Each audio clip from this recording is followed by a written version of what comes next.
And I think certainly there's a lot to look out for next. But when it comes to the United States and Turkey's relationship, I mean, what do you think President Trump should be doing next?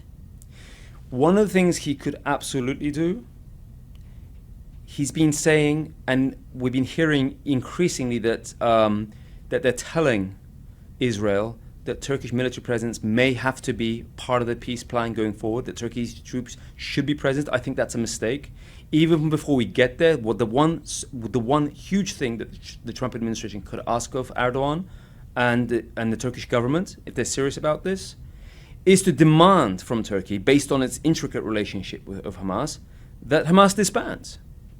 That any future of Gaza, where Palestinians are going to have a peaceful and post-conflict settlement, where they can rebuild a new sort of standard of living with new housing, a new meaningful way of life, where they can reorganize their life without Hamas, is to help disestablish Hamas. And Turkey and Qatar can absolutely play a role in this, because without their support, at this point, Hamas cannot survive, right?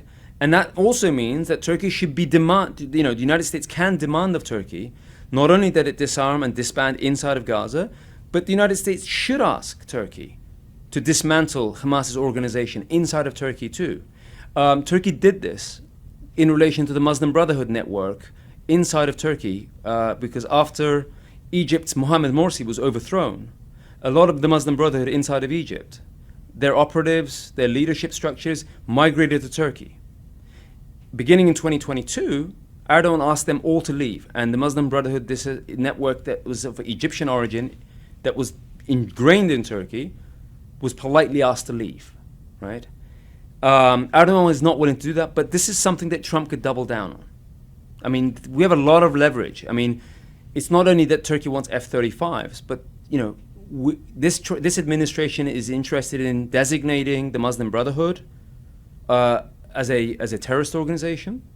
It is interested in exerting maximum pressure on Iran and its proxies. You could argue that Hamas is, if not a proxy of Iran, it's something that has a definite interest in furthering terrorist ambitions that are contrary to U.S. interests.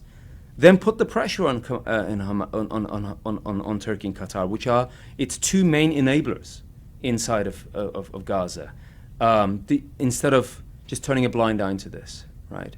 So there is a lot more that, but allowing Turkish military presence as part of the stabilization force is a deep mistake.